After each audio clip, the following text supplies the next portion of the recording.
കുഞ്ഞിന് cloth diaper use ചെയ്യുന്ന സമയത്ത് കൃത്യമായ ഇടവേളകളിൽ അത് മാറ്റിയിട്ടില്ലെങ്കിൽ കുഞ്ഞിന് പല ആരോഗ്യ പ്രശ്നങ്ങളും ഉണ്ടാകുന്നതാണ്. ക്ലോത്ത് ഡയപ്പേഴ്സ് ഉപയോഗിക്കുന്ന മിക്ക പേരൻസിനുമുള്ള ഡൗട്ടാണ് എത്ര സമയം കൂടിയിരിക്കുമ്പോഴാണ് ക്ലോത്ത് ഡയപ്പർ ചേഞ്ച് ചെയ്യേണ്ടത് എന്നുള്ളത്. ഇന്നത്തെ വീഡിയോയിൽ നമ്മൾ ഡിസ്കസ് ചെയ്യുന്നത് ക്ലോത്ത് ഡയപ്പേഴ്സ് എത്ര സമയം കൂടിയിരിക്കുമ്പോൾ മാറണം, ലീക്കേജ് ഉണ്ടാവാതിരിക്കാൻ ശ്രദ്ധിക്കേണ്ടത് എന്തൊക്കെ എന്നുള്ളതാണ്. ക്ലോത്ത് ഡയപ്പേഴ്സ് പൊതുവെ പേരൻസ് യൂസ് ചെയ്യാൻ കാരണം അത് ചിലവ് കുറവായതുകൊണ്ടും ഡിസ്പോസിബിൾ ഡയപ്പേഴ്സിനെ പോലെ ഡിസ്പോസ് ചെയ്യാനുള്ള ബുദ്ധിമുട്ടില്ലാത്തതുകൊണ്ടും വാഷബിൾ ആണ്. പിന്നീട് കുഞ്ഞിൻ്റെ സ്കിന്നിന് കെമിക്കൽ ഇൻ്ററാക്ഷൻ കുറയും, എക്കോ ഫ്രണ്ട്ലി കൂടിയാണ് എന്നൊക്കെ ഉള്ളതുകൊണ്ടാണ്. എന്നാൽ ക്ലോത്ത് ഡയപ്പേഴ്സ് കൃത്യമായ ഇടവേളകളിൽ മാറ്റേണ്ടത് നിർബന്ധമായ ഒന്ന് തന്നെയാണ്. ഇല്ലെങ്കിൽ കുഞ്ഞിന് leakage, fungal infection, skin rashes ഇവയൊക്കെ വരാൻ സാധ്യതയുണ്ട്.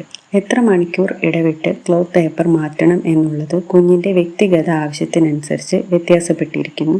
ചെറിയ കുഞ്ഞുങ്ങൾക്ക്, പ്രത്യേകിച്ച് ന്യൂബോൺസ് ഒക്കെ ആണെങ്കിൽ മൂത്രത്തിൻ്റെ അളവ് കൂടുതലായിരിക്കും. ഇടയ്ക്കിടയ്ക്ക് മൂത്രമൊഴിക്കാനുള്ള സാധ്യത കൂടുതലാണ്.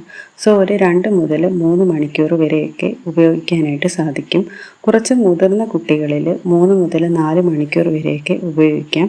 അതുപോലെ തന്നെ കുഞ്ഞിൻ്റെ സ്കിൻ ടൈപ്പ്, ഡയപ്പറിൻ്റെ അബ്സോർബൻ കപ്പാസിറ്റി ഒക്കെ അനുസരിച്ച് ഇത് വ്യത്യാസപ്പെടാം. പൊതുവെ നമ്മൾ പറയുന്നത് ന്യൂബോൺ സ്റ്റേജിൽ സൈസ് 0 ഡയപ്പറാണ് ഉപയോഗിക്കുന്നത്. അതായത് ഒരു 5 കിലോയിലൊക്കെ കുറവുള്ള കുഞ്ഞുങ്ങൾക്ക്, ഏകദേശം ഒരു 3 മുതൽ 7 കിലോ ഉള്ള കുഞ്ഞുങ്ങൾക്ക് സൈസ് 1ഉം 7 മുതൽ 10 കിലോ വരെയുള്ള കുഞ്ഞുങ്ങൾക്ക് സൈസ് 2ഉമാണ് നമ്മൾ ചൂസ് ചെയ്യേണ്ടത്. എന്നാൽ കുഞ്ഞിൻ്റെ സ്കിന്നിൽ റെഡ്നെസ് കാണുക, കുഞ്ഞിന് എന്തെങ്കിലും ബുദ്ധിമുട്ട് തോന്നുക, ഡയപ്പർ ലീക്കേജ് ഒക്കെ നിങ്ങൾ ശ്രദ്ധിക്കുകയാണെങ്കിൽ ഉടൻ തന്നെ മാറ്റണം.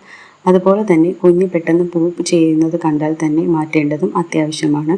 അടുത്തത്, കുഞ്ഞിൻ്റെ ഡയപ്പറിൽ ലീക്കേജ് ഉണ്ടാകാതിരിക്കാൻ എന്തൊക്കെ ശ്രദ്ധിക്കണം എന്നുള്ളതാണ്.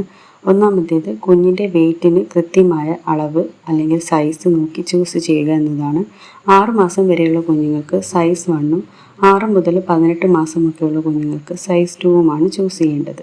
കൂടുതലായി മൂത്രമൊഴിക്കുന്നുവെങ്കിൽ ഉള്ളിൽ വെക്കുന്ന അബ്സോർബൻ പാഡ് എക്സ്ട്രാ ഒന്നുകൂടി വെച്ച് കൊടുക്കുക, പ്രത്യേകിച്ച് രാത്രിയൊക്കെ ഉപയോഗിക്കുന്ന സമയത്ത്. രണ്ടാമത്തേത്, കറക്റ്റായി തന്നെ ക്ലോത്ത് ഡയപ്പർ ഇടുക. ഡയപ്പർ ഇടുന്ന സമയത്ത് കുഞ്ഞിൻ്റെ പൊക്കിൾ അല്ലെങ്കിൽ ബെല്ലി ബട്ടണിന് മുകൾ ഭാഗത്തായിട്ട് വേണം ഫിറ്റ് ചെയ്ത് ഇടാനായിട്ട്. കുഞ്ഞിൻ്റെ തുടയുടെ ഭാഗം ഒരുപാട് ടൈറ്റ് ആക്കാതെ ഒരു കൈവിരൽ കയറ്റാൻ സ്പേസ് ഉള്ള രീതിയിൽ ഇടുക. രാത്രിയിൽ ക്ലോത്ത് ഡയപ്പർ യൂസ് ചെയ്യുമ്പോൾ എക്സ്ട്രാ ഒരു പാഡ് കൂടി വെക്കാനായിട്ട് ശ്രമിക്കുക. ചിലപ്പോൾ ഇത് 2 മുതൽ 3 എണ്ണം വരെ വ്യത്യാസപ്പെടും. ഇത് കുഞ്ഞിന് മൂത്രമൊഴിക്കുന്ന അളവനുസരിച്ച് വ്യത്യാസപ്പെടും. ചില സമയത്ത് കുഞ്ഞുങ്ങളിൽ ഉപയോഗിക്കുന്ന സ്കിൻ കെയർ പ്രോഡക്ട്സ്, അതായത് baby oil, cream, rash cream, ഇതിലൊക്കെ സിങ്ക് ഓക്സൈഡ് അല്ലെങ്കിൽ code liver oil, virgin oil ഇതൊക്കെ അടങ്ങിയതാണെങ്കിൽ ഡയപ്പറിൻ്റെ അബ്സോർബൻ കപ്പാസിറ്റി കുറയാനും ലീക്ക് ആവാനും സാധ്യതയുണ്ട്. ക്ലോത്ത് ഡയപ്പർ യൂസ് ചെയ്യുമ്പോൾ മൈൽഡ് ഡിറ്റർജൻറ്റ് ഉപയോഗിച്ച് വാഷ് ചെയ്യാനായിട്ട് ശ്രദ്ധിക്കുക. ഇത് ചെയ്ത ശേഷം നല്ലതുപോലെ വെയിലത്ത് ഉണക്കുക. നനവ് തീരെയില്ല എന്ന് ഉറപ്പ് വരുത്തിയ ശേഷം മാത്രം കുഞ്ഞിനെ ഇത് ഇട്ട് കൊടുക്കുക.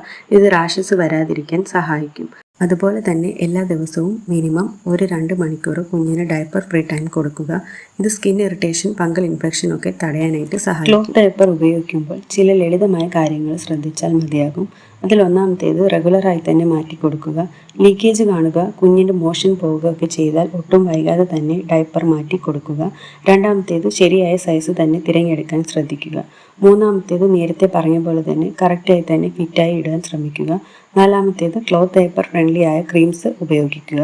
ഇന്നത്തെ വീഡിയോയിൽ ക്ലോത്ത് ഡയപ്പർ എത്ര സമയത്തിനുള്ളിൽ മാറ്റണം, ലീക്കേജ് എങ്ങനെ തടയാം എന്നുള്ളതിനെ പറ്റിയാണ് നമ്മൾ ഡിസ്കസ് ചെയ്തത്.